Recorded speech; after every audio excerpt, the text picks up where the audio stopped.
إن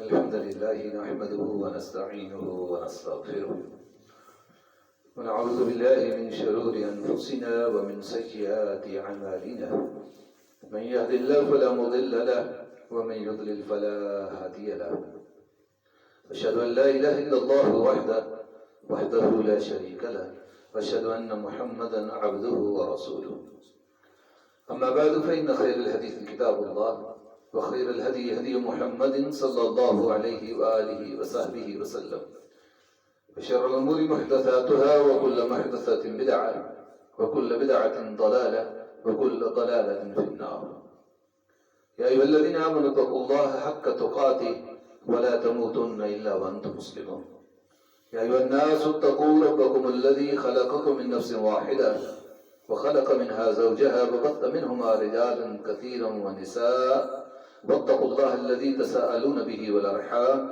إن الله كان عليكم رقيبا يا أيها الذين آمنوا اتقوا الله وقولوا قولا سديدا يصلح لكم أعمالكم ويغفر لكم ذنوبكم ومن يطع الله ورسوله فقد فاز فوزا عظيما رب اشرح لي صدري ويسر لي أمري واحلل عقدة من لساني يفقهوا قولي رب زدني علما اللهم صل على محمد وعلى آل محمد كما صليت على إبراهيم وعلى آل إبراهيم إنك حميد مجيد اللهم بارك على محمد وعلى آل محمد كما باركت على إبراهيم وعلى آل إبراهيم إنك حميد مجيد أما بعد فأعوذ بالله من الشيطان الرجيم بسم الله الرحمن الرحيم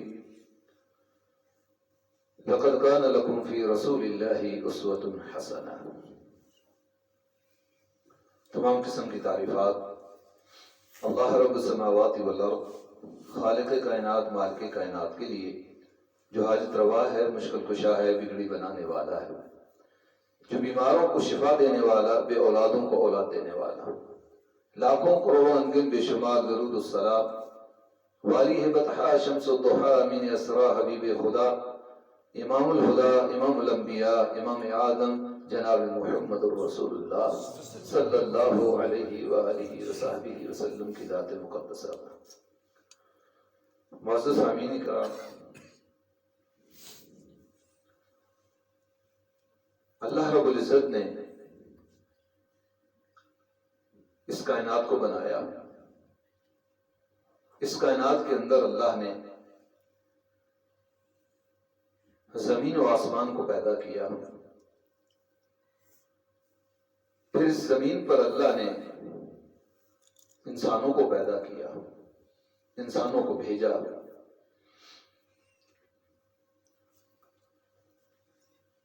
پھر اللہ رب العزت نے ان انسانوں کی خاطر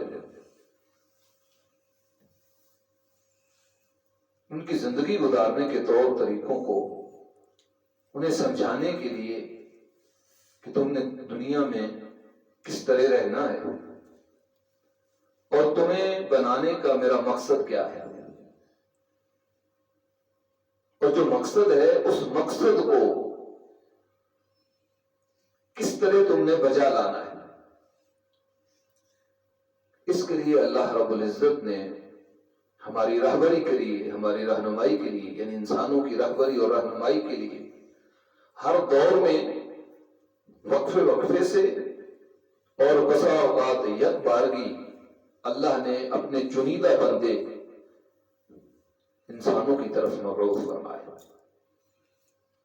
سیدنا نوح علیہ السلام کو اللہ نے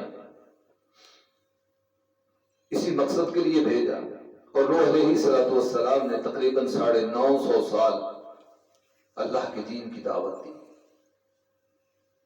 اس وقت کے انسانوں کو یہ بات سمجھانے کی کوشش کی کہ تمہارا مقصد کیا ہے، تمہارا نصب العین کیا ہے، اس دنیا میں آنے کا یا اللہ کا اس دنیا میں تمہیں بسانے کا مقصد کیا ہے.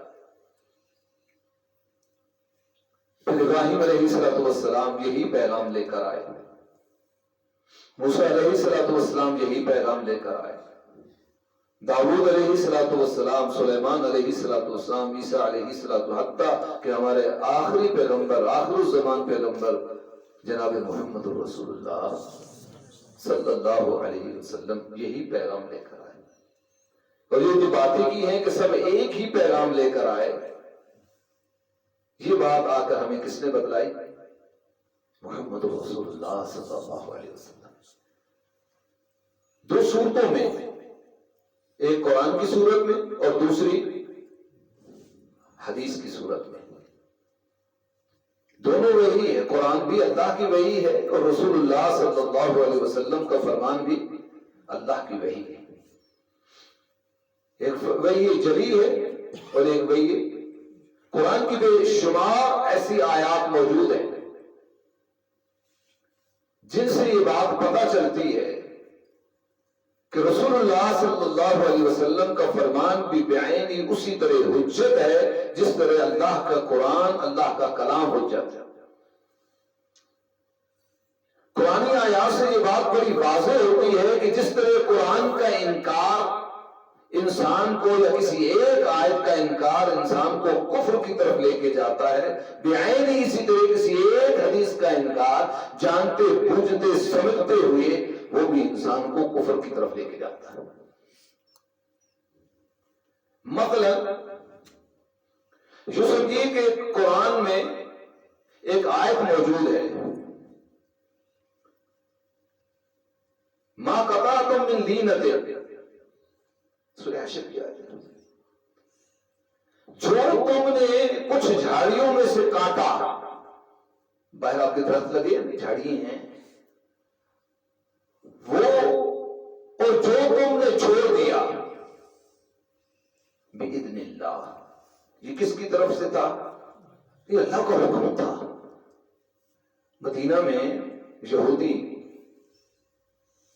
کی بستی کے قریب کچھ جھاڑیاں تھی، جنگل سا تھا، تو نبی علیہ الصلوۃ والسلام نے اپنے صحابہ کو حکم دیا کہ آپ ایسا کرو کہ ان جو حصہ ہے نا، کچھ حصہ ہے، یہ کچھ جھاڑیاں یہ کاٹ دو، اکھاڑ کے پھینک دو۔ اب یہ عاشری زمانے قدیم سے یہ بات ہوتی ہے کہ جو شجر ہوتے ہیں، درخت ہوتے ہیں، ان کو کاٹا نہیں جاتا، یہ سایہ دار درخت ہوتے ہیں، اور شریعت کی بھی یہ رہنمائی، رسول اللہ صلی اللہ علیہ وسلم نے سایہ دار درخت کو جہاں کاٹنے سے و اس کے نیچے پیشاب کرنے سے بھی منع فرمایا ہے۔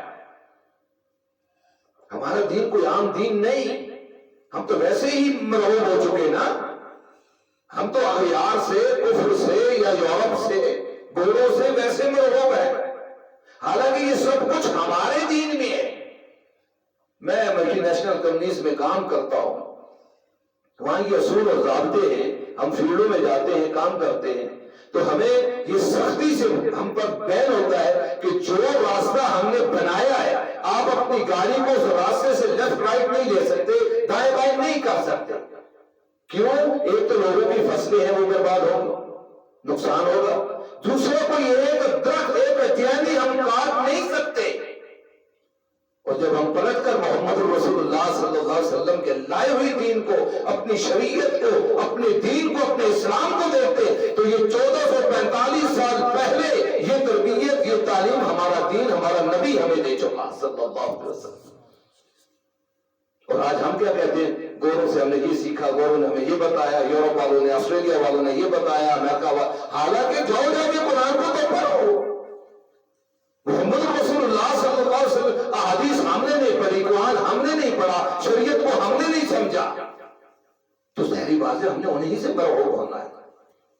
ایک بات ضمن آ گئی تو ان کا ذکر، آپ نے کہا کہ آپ نے جھاڑیوں کو چھوڑ دو، کچھ کو چھوڑ دو، کچھ کو۔ اب اس زمانے قدیم میں یہ چیز معیوب تھی، اس کو اچھا نہیں سمجھا جاتا تھا کہ درختوں کو کاٹ دیا جائے، اور ہمارے پاکستان میں تو یہ سب سے بڑا بہترین کاروبار ہے، درخت کاٹ دیے جاتے ہیں۔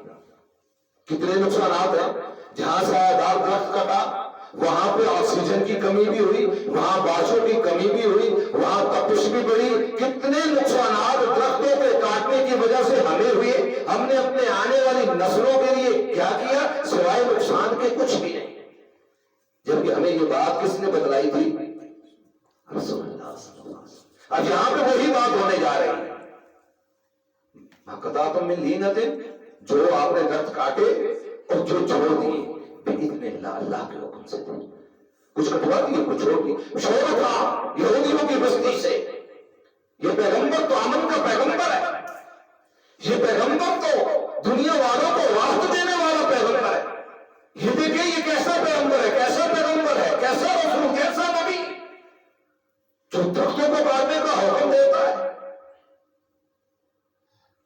تو فوراً قرآن نازل ہوا۔ قرآن نے یہ پھر کہا ما قطعتم من لینۃ، ٹھہرو یہودیو، رک جاؤ، تم کیا کہہ رہے ہو؟ جو درخت کاٹے گئے، جو درخت چھوڑے گئے، یہ میں اللہ کے حکم سے تھے۔ کس کے حکم سے تھے؟ جائیں قیامت تک کسی بندے کو، کسی حافظ قرآن کو، کسی عالم قرآن کو، کسی مفسر قرآن کو دکھائیں کہ یہ کہاں اللہ نے حکم دیا تھا۔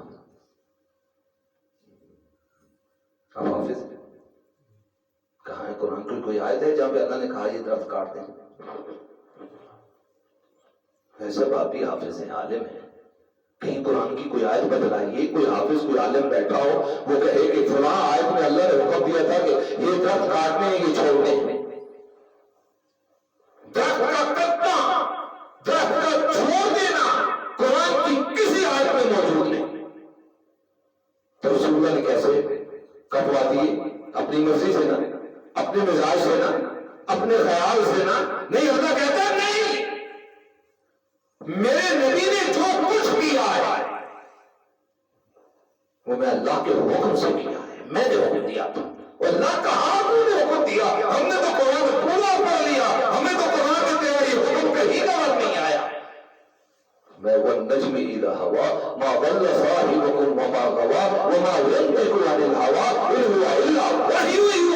میں نے اپنے پیغمبر کو پابند اس بات کا بنا دیا تھا کہ میرے وحی کے بغیر اس کی آنکھوں کی جنبش زبان کی حرکت ہو ہی نہیں سکتی۔ میرا پیغمبر جو کرتا ہے، جو کہتا ہے، وہ میں اللہ کے حکم سے کہتا ہے۔ سن لو خبردار کہ آج کے بعد کوئی یہ شخص کہے کہ محمد رسول اللہ نے اپنی مرضی سے، اپنے مزاج سے کوئی بات کہہ دی۔ یہ کیا ہے؟ یعنی یہ محمد رسول اللہ صلی اللہ علیہ وسلم کی جو فرمان ہے۔ تو مقصد کیا بیان کیا قرآن نے ہمارا؟ وما خلقت الجن والانس الا ليعبدون۔ ہماری تخلیق کا مقصد کیا ہے؟ ہماری تخلیق کا مقصد اللہ کی بات۔ یہ تمام یہ کس نے ہمیں آ کے بتایا؟ ایک تو قرآن ہے، جو بات کہنے کی انتہائی اہم بات جو سمجھانے کی تھی کہ جہاں قرآن ہی ہمیں بات سمجھاتا ہے، جو بات قرآن ہم سے کرتا ہے اور جو بات محمد رسول اللہ صلی اللہ علیہ وسلم ہم سے کرتے ہیں، دونوں اللہ کی نہیں ہے، ایک میں یہ جلی ہے، ایک میں یہ خفی ہے۔ دونوں کی اپنی اہمیت ہے، دونوں کا انکار کفر ہے، دونوں پر ایمان لانا ہے۔ کوئی حدیث سمجھ کے، کوئی سنت سمجھ کے مسئلے کو ہولا نہ سمجھے۔ عبداللہ بن عمر رضی اللہ تعالیٰ عنہ بندہ آیا، آپ نے مسئلہ بیان کیا، کہتے بتائے سنت ہے فرض ہے، فرض ہے، واجب ہے، سنت ہے، مستحب ہے، بتائیے تو صحیح۔ کہا میں نے محمد رسول اللہ کو کرتے دیکھا ہے اور رسول اللہ نے کیا ہے۔ وہ بار بار پوچھتا رہا، عبداللہ بن عمر یہی کہتے رہے یہ میرے پیغمبر نے کیا، یہ میرے پیغمبر کی سنت، یہ میرے پیغمبر کا طریقہ ہے، بس یہ بات ہمارے لیے کافی۔ یہی عبداللہ بن عمر رضی اللہ تعالیٰ عنہ ہے۔ آپ فرماتے حدیث بیان کرتے ہیں، سیدنا عبداللہ حدیث بیان کرتے ہیں، کہتے ہیں کہ رسول اللہ ایک سا، ایک چاہا، آپ کیا کہتے ہیں سا کو؟ جی آپ کی زبان میں کیا کہا جاتا ہے؟ سا جو ہے جس سے دانے آپ یا کوئی اناج وغیرہ، کیا اوٹی، آپ کہاں کے رہنے والے؟ میں یہاں آپ کے پاس بات کر رہا ہوں جی، آپ اپنی زبان کی اوٹی۔ ایک اوٹی سے نبی علیہ السلام کیا کرتے تھے؟ نہا لیا کرتے تھے۔ ایک جہاں ایک صاف پانی سے، ایک اوٹی سے رسول اللہ کیا کرتے تھے؟ اللہ اکبر۔ بندہ کہتا ہے یہ میرے لیے تو ناکافی ہے، وہ جواب کیا دیتا ہے کہ یہ میرے لیے ناکافی۔ عبداللہ فرماتے ہیں تیرے لیے ناکافی، جو تجھ سے افضل تھا اس کے لیے کافی تھا۔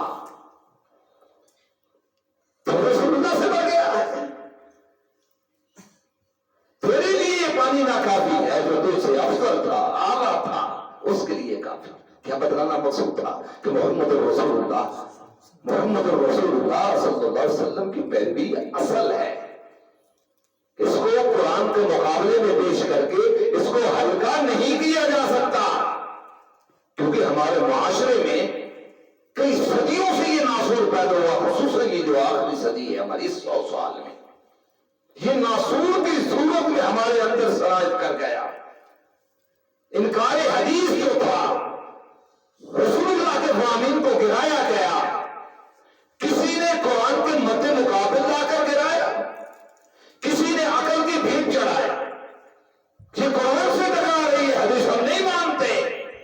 عجب بات، اللہ فرماتا ہے میرا پیغمبر میری وحی کے بغیر نہیں بولتا۔ اللہ فرماتا ہے لا تحرک به لسانک، اس کا بیان بھی لتبین للناس، قرآن میں ہم نے نازل کر دیا ہے، مجمل نازل کیا ہے، لتبین للناس، اس کی ایک ایک آیت کی تفسیر، اس کا بیان ہم نے، اس کی تبیین یہ آپ پر چھوڑ دی ہے، یہ آپ نے بتانی ہے۔ تو رسول اللہ نے جب قرآن کی تفسیر بتانی ہے، اقیم الصلاۃ، نماز قائم کرو، تو لوگ ایسے پیدا ہوئے اقیم الصلاۃ کا انہوں نے مطلب کیا دیا؟ اپنے مانی۔ اب یہ جو ہم نماز پڑھتے ہیں نا، جس نے بھی حدیث کا انکار کیا ہے وہ اس نماز کی حیات کو نہیں مانتا۔ سبب کیا بنا کہ قرآن اور حدیث کو اس نے ہلکا کیا۔ یہ ایک پہلو تھا گفتگو کا، یہ کیونکہ اب جو ہم بیان کرنے جا رہے ہیں آگے، اس کا تعلق بھی حدیث سے ہے، اس کا تعلق بھی، کیونکہ جب تک رسول اللہ صلی اللہ علیہ وسلم کے فرامین کو اہمیت نہیں دی جائے گی، اس وقت تک ہم کبھی بھی فلاح نہیں پا سکتے، کیونکہ رسول اللہ صلی اللہ علیہ وسلم کو فرمان ہے کہ جو الذلت والسواء، ذلت اور رسوائی یہ اس شخص کا مقدر بنا دی جاتی ہے جو میرے حکم کے مخالفت کرتا ہے۔ یہ کس نے کہا ہے؟ اور یہی بات قرآن میں کہی، فَلْيَحْذَرِ الَّذِينَ يُخَالِفُونَ عَنْ أَمْرِهِ أَن تُصِيبَهُمْ فِتْنَةٌ أَوْ يُصِيبَهُمْ عَذَابٌ أَلِيمٌ۔ اس شخص کو اس بات سے ڈر جانا چاہیے، ان لوگوں کو اس بات سے ڈر جانا چاہیے جو میرے رسول کو الٹ کرتے ہیں، میرے رسول کی نافرمانی کرتے ہیں، کہ کہیں وہ کسی فتنے کا، کسی آزمائش کا شکار نہ ہو جائے اور یا کسی دردناک عذاب میں مبتلا نہ ہو۔ آج جس زمین پر میں بیٹھا ہوا صرف معذرت کے ساتھ اور ناراض نہ ہوئیے گا، کیا کبھی ہم بھی کسی مصیبت کا شکار ہوئی نہیں ہوئی؟ ہم بھی کسی آزمائش کا شکار ہوئی نہ ہوئی؟ بستی کی بستی الٹ گئی، بستی کی بستی زمین بوس ہو گئی۔ کیا ہم نے ان کے اسباب پر بھی غور کیا ہے؟ کبھی ہم نے کبھی سوچا یہ کیوں ہوا؟ سبب کیا ہے؟ اسباب کیا ہے اس کے؟ جائیے جا کے قرآن کو پڑھیے۔ اللہ نے تمام جس قوم پر عذاب بھیجا، قوم لوط پہ عذاب بھیجا، قوم ثمود پہ عذاب بھیجا، قوم نوح پر عذاب بھیجا، بھیجے کہ نہیں بھیجے؟ طرح طرح کے عذاب بھیجے، کبھی مینڈکوں کا عذاب بھیجا، کبھی چوہوں کا عذاب بھیجا، کبھی لوط پر پتھروں، قوم لوط پر پتھروں کی بارش، قوم لوط پر کبھی بستیوں کو الٹ پلٹ دیا، کبھی بستیوں کو جبریل نے اٹھایا آسمان کی بلندیوں پر لے کر وہاں سے زمین پر پٹک دیا۔ اسباب بیان کیے نہیں بیان کیے اللہ نے بتلایا کہ نہیں بیان کیے نا، کہ قوم لوط کو برباد کیا تو اس لیے، قوم لوط کو برباد کیا تو اس کے لیے، قوم نوح کو تباہ کیا تو اس لیے۔ ایک قوم ایسی بھی تھی جس کا اللہ نے ذکر کیا کہ کوئی قوم میرے عذاب سے نہیں بچ سکتی سوائے ایک قوم کے، سوائے کون سی تھی؟ الا قوم، اللہ اکبر، یہ بچ گئی۔ قوم ہود نہیں بچی، قوم صالح نہیں بچی، قوم نوح نہیں بچی، کوئی قوم میرے عذاب سے نہیں بچی، لیکن قوم یونس اذ ذهب مغاضبا، اللہ نے ذکر کیا کیا؟ اذ ذهب، جب وہ بھاگا، جب وہ گیا، کیسے؟ غضب کی حالت میں،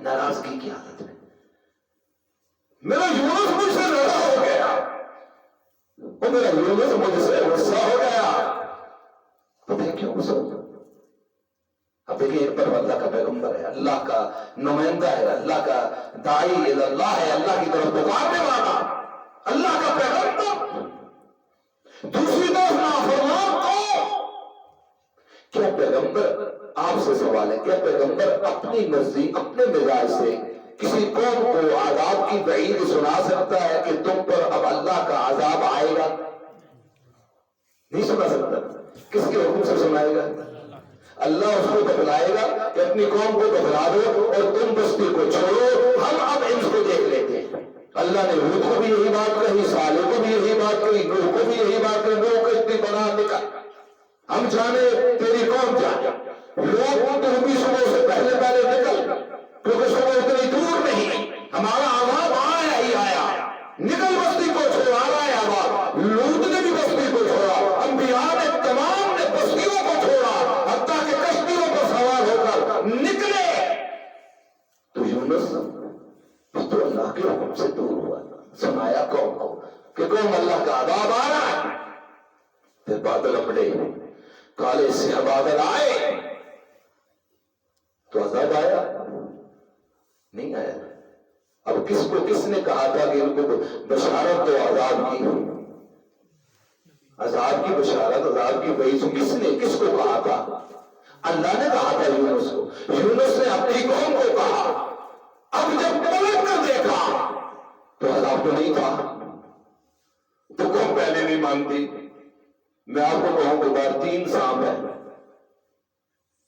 اور آپ باہر نکلے تو سانپ نہ ہو، اگر میری بات مانیں گے، اگر سچے میں بھی وہاں سانپ ہوئے تو مانیں گے نہیں مانیں گے، تو اب میں کیا کروں گا؟